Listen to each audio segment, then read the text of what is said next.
जय जगन्नाथ। जय जगन्नाथ। जय श्री राम। जय श्री राम। बालंगीरा अधिष्ठात्री देवी मां पाटनेश्वरी नगो मोर कोटि कोटि जुहार। मां समलेश्वरी, मां सुरेश्वरी और मां लंकेश्वरी के चरणों में कोटि कोटि प्रणाम। इतनी विशाल संख्या में यहां आप आए हैं, विशेष रूप से माताएं बहनें आई हैं। ये देख करके और जहां जहां मैं उड़ीसा में गया हूं, मैं साफ कह सकता हूं कि उड़ीसा में बीजेडी सरकार की विदाई का काउंटडाउन शुरू हो चुका है।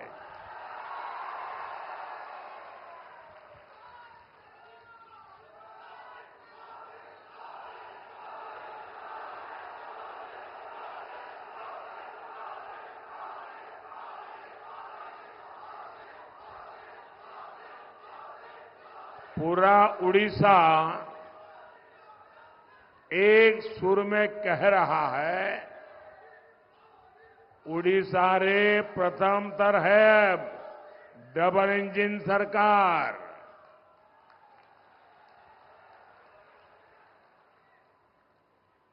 उड़ीसा में पहली बार डबल इंजन सरकार।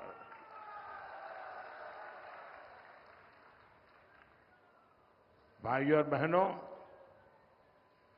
आप मुझे एक बात बताइए, ये उड़ीसा मोदी प्रधानमंत्री बना उसके बाद उड़ीसा का जन्म हुआ क्या? मेरा सवाल समझे आप? ये मोदी का बाद उड़ीसा आया क्या? पहले था कि नहीं है? हजारों साल से था कि नहीं? ओडिया भूमि, ओडिया संस्कृति हजारों साल पुरानी है कि नहीं है? लेकिन कांग्रेस ने सिर्फ यहां की गरीबी की तस्वीरें ही दुनिया को दिखाई। बीजेडी वालों ने भी न तो गरीबी दूर करने के लिए कुछ किया और न ही कांग्रेस के प्रयासों को रोकने की हिम्मत दिखाई।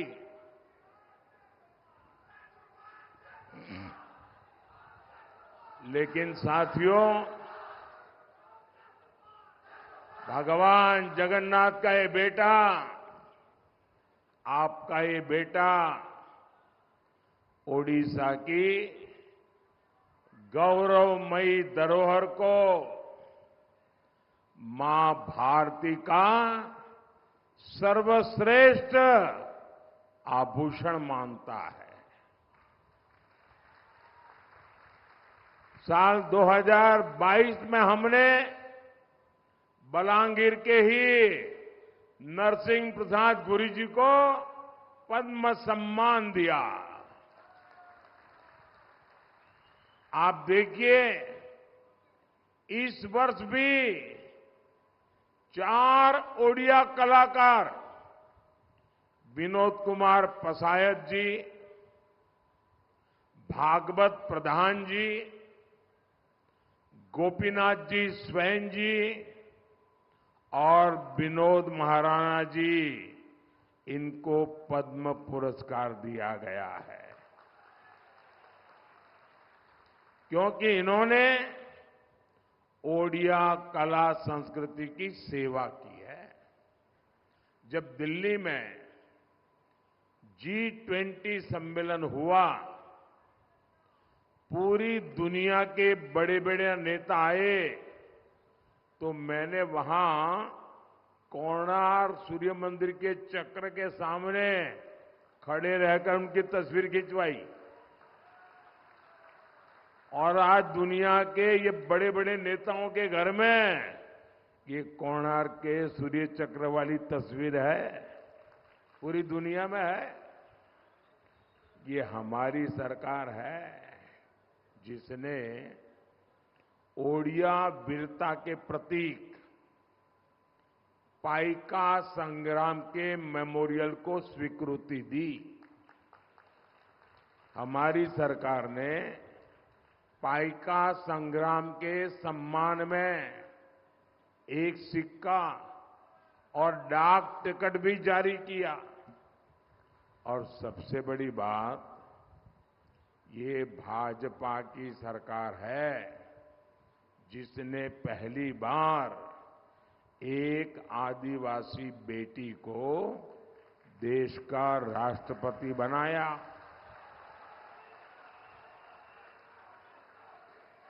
आज ओडिशा की बेटी देश की तीनों सेनाओं को कमांड करती है। आज ओडिशा की बेटी राष्ट्र का गौरव है। आज ओडिशा की बेटी राष्ट्र को दिशा दे रही है। ये ओडिशा का गौरव हमारे लिए है। मुझे बताइए, जब ओडिशा की बेटी इतने ऊंचे पद पर पहुंची तो आपको गर्व होता है कि नहीं होता है? आप बताइए, आपको गर्व होता है कि नहीं होता है? आपको गर्व होता है कि नहीं गर्व होता है? उड़ीसा का सम्मान बढ़ा कि नहीं बढ़ा? माताओं बहनों का सम्मान बढ़ा कि नहीं बढ़ा? आदिवासी समाज का सम्मान बढ़ा कि नहीं बढ़ा? ये किसने किया? किसने किया? किसने किया? किसने किया भाई? किसने किया? अरे आपका जवाब गलत है। ये मोदी ने नहीं किया, ये आपके एक वोट ने कर दिया है।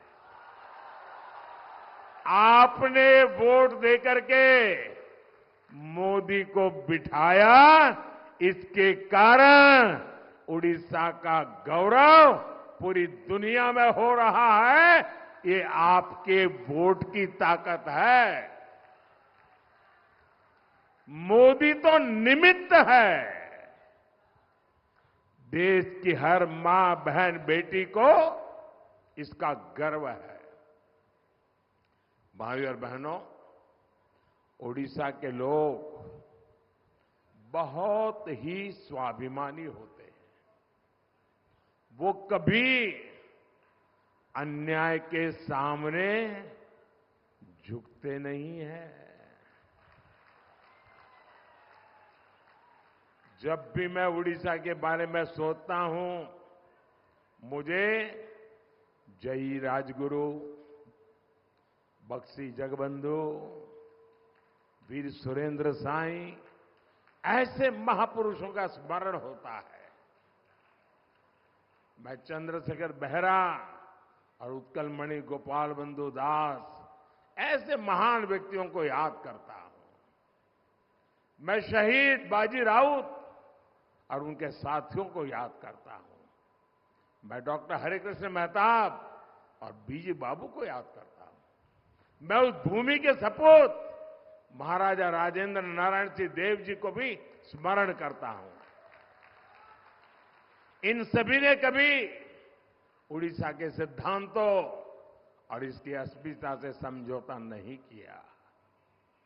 आज ये लोग उड़ीसा की स्थिति देख करके क्या सोचते होंगे? उनके आत्मा पर कितनी बीतती होगी, कितने दुखी होती होगी उनकी आत्मा। आज उड़िया संस्कृति संकटों में घिरी हुई है। उड़िया अस्मिता कैसे बचेगी? हम उड़िया अस्मिता को किसी के यहां गिरवी नहीं रख सकते हैं दोस्तों।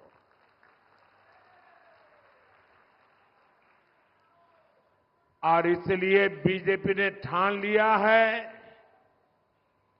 कि वो उड़ीसा को इन संकटों से निकाल करके ही रहेगी। और भाइयों बहनों, आपको डायरी रखते हैं तो लिख लीजिए। आप लिख लीजिए 4 जून ये बीजेडी सरकार की एक्सपायरी डेट है।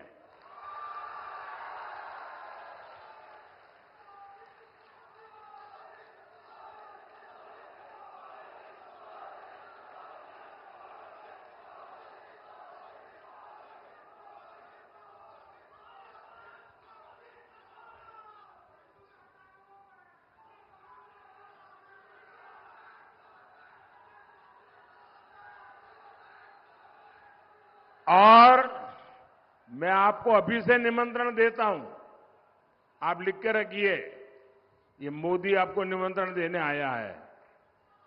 10 जून को आपको भुवनेश्वर आना है। क्यों 10 जून को भुवनेश्वर क्यों आना है? क्यों आना है? 10 जून को भुवनेश्वर में बीजेपी का मुख्यमंत्री शपथ लेने वाला है। और ये भी लिख रखिए, भुवनेश्वर में भाजपा का मुख्यमंत्री बनेगा और वो बनेगा जो उड़िया भूमि में जन्मा है, जो यहां की संस्कृति को जीता है, जो भगवान जगन्नाथ के चरणों में बड़ा हुआ है, वो ही। और एहा हेउशी मोदी गारंटी।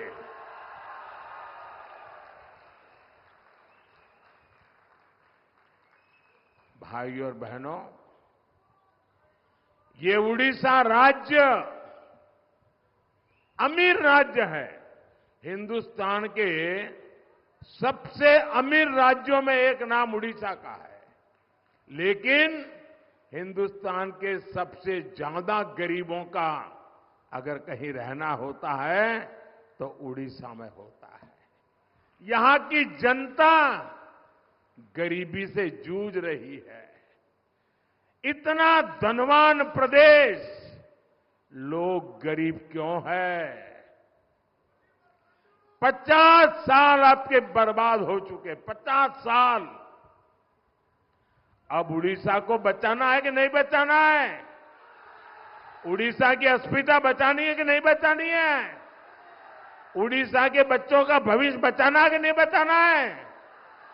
और इसलिए मैं आज उड़ीसा के लिए आपसे आशीर्वाद मांगने आया हूं।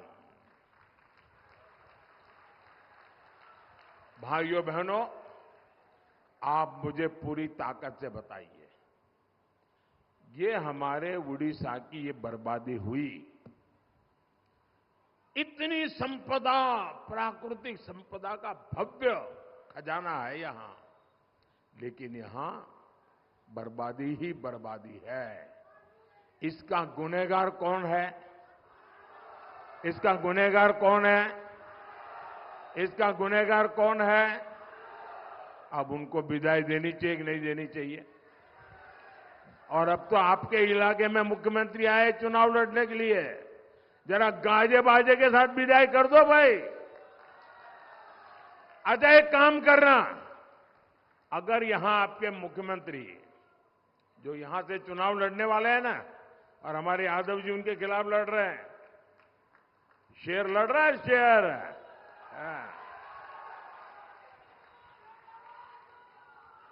एक काम करना भाई, जब नवीन बाबू अगर गलती से भी यहां चुनाव प्रचार के लिए आ जाए और अगर आपके नसीब में उनको मिलना हो जाए, क्योंकि वो किसी को मिलते नहीं है, लेकिन अगर आपका मिलना हो जाए तो उनको पूछिए कि आप जहां से चुनाव लड़ रहे हैं, कांतबाजी ने, हाँ?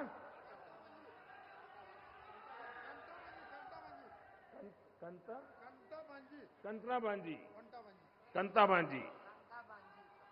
कंत्राबाजी, ये कंत्राबाजी से चुनाव लड़ रहे हैं। उनको एक प्रश्न पूछोगे मेरी तरफ से? पूछोगे?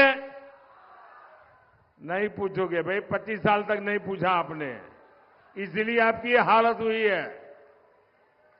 उनको एक सवाल पूछना कि आप कांताबाजी से चुनाव लड़ रहे हैं, वहां के बिना कागज लिए, हाथ में कागज नहीं रखना है, बिना कागज लिए 10 गांवों के नाम बोल दीजिए, बस इतना पूछ लीजिए। वे 10 गांवों के नाम नहीं बता पाएंगे जी।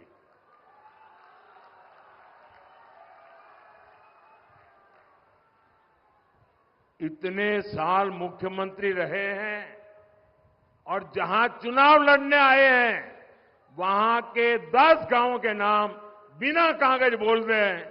आप देखिए साहब, वो यहां की जमीन से कटे हुए हैं, वो आपसे कटे हुए हैं, वो आपके दुख नहीं जानते, वो आपके सपनों को नहीं समझते हैं, वो आपके सामर्थ्य को नहीं जानते हैं।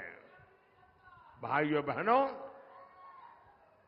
और इसीलिए हमारा उड़ीसा इतना धनवान होने के बाद भी यहां के लोग गरीब हैं।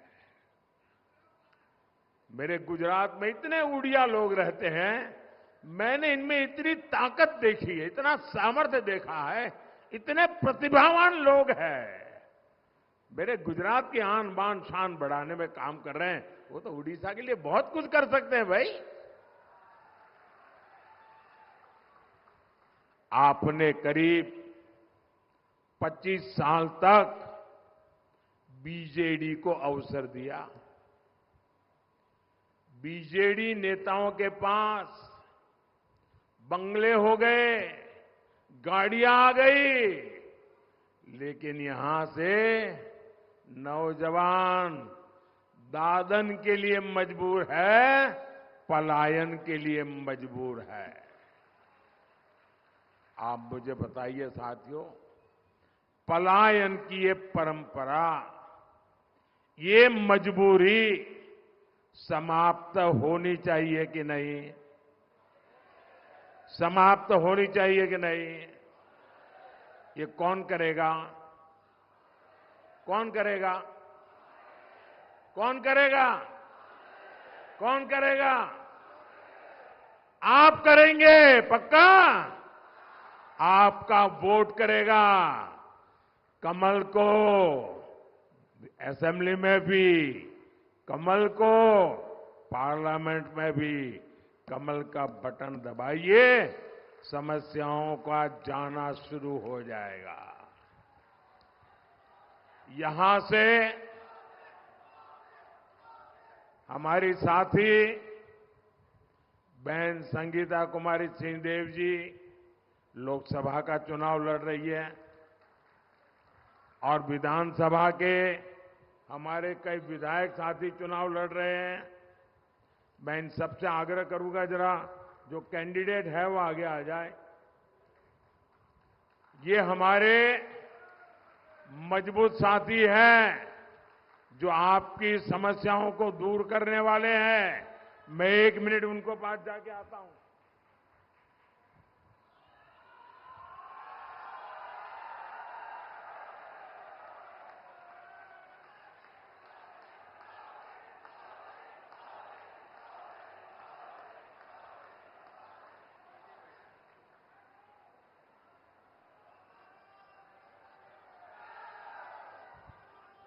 इनमें सबको जो असेंबली लड़ रहे हैं उनको एमएलए बनाइए और जो पार्लियामेंट लड़ रहे हैं उनको एमपी बनाइए और आप देखिए आपके देखते देखते ही बदलाव साफ साफ नजर आना शुरू हो जाएगा। साथियों,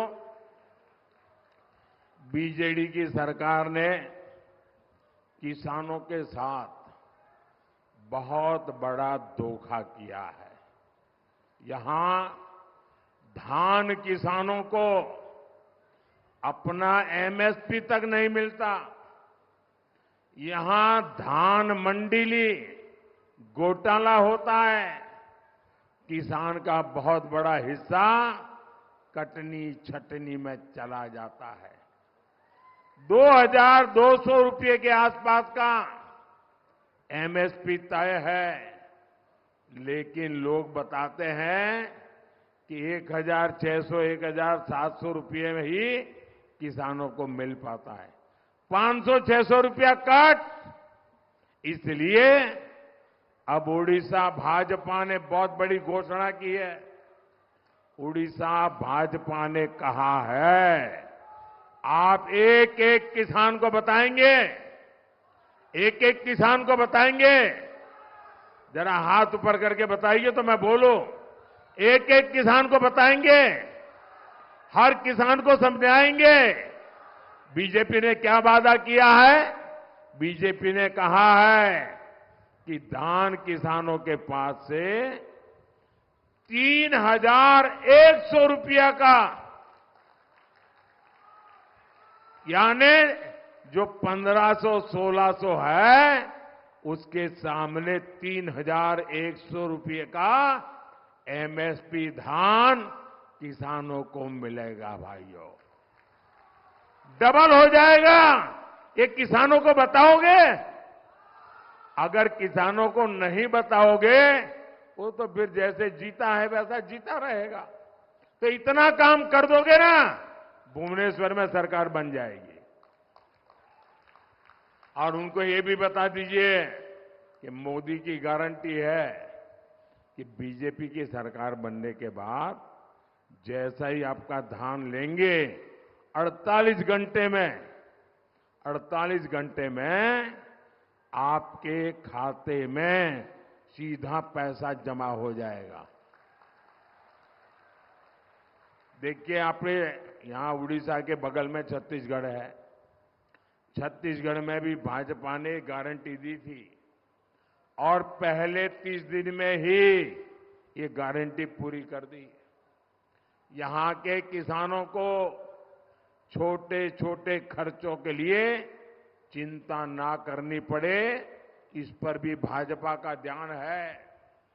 बालंगीर के करीब 2.5 लाख किसानों को पीएम किसान सम्मान निधि के 550 करोड़ रुपए मिले हैं। मोदी कटहल, प्याज ऐसी सब्जियां उगाने वाले किसानों को भी चिंता कर रहा है। हम पूरे देश में प्याज जैसी सब्जियों के लिए कोल्ड स्टोरेज के क्लस्टर बनाने जा रहे हैं। इसका फायदा यहां के सब्जी किसानों को होगा। साथियों, यहां बीजेडी की सरकार ने सिंचाई परियोजना में भी घोटाला किया है। कितनी ही परियोजनाएं यहां दशकों से लटकी हुई है। बीजेडी सरकार यहां ना तो सिंचाई का पानी दे रही है और ना ही रोजगार। उड़ीसा की जनता कब तक ऐसी जिंदगी जीती रहेगी?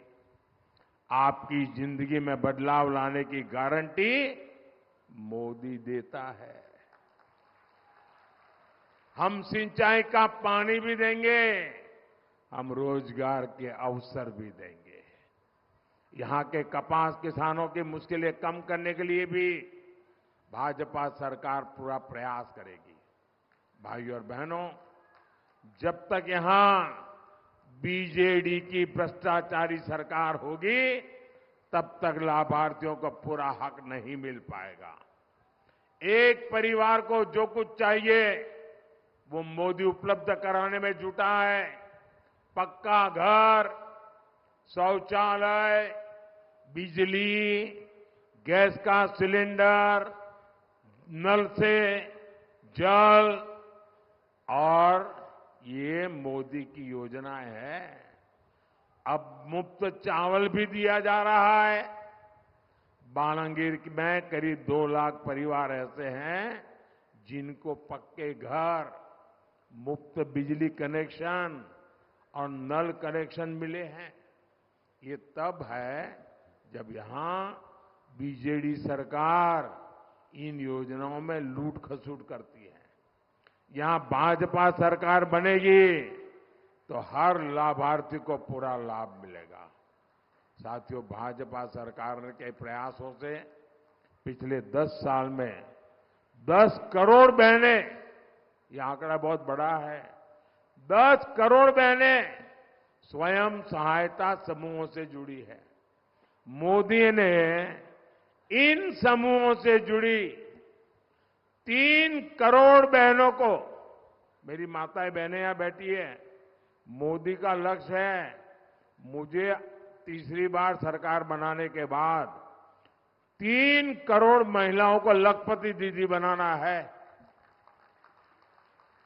इस देश में गांव में 3 करोड़ लखपति दीदी बन जाए ना तो पूरी इकोनॉमी बदल जाएगी। भाइयों बहनों, ये काम करना है।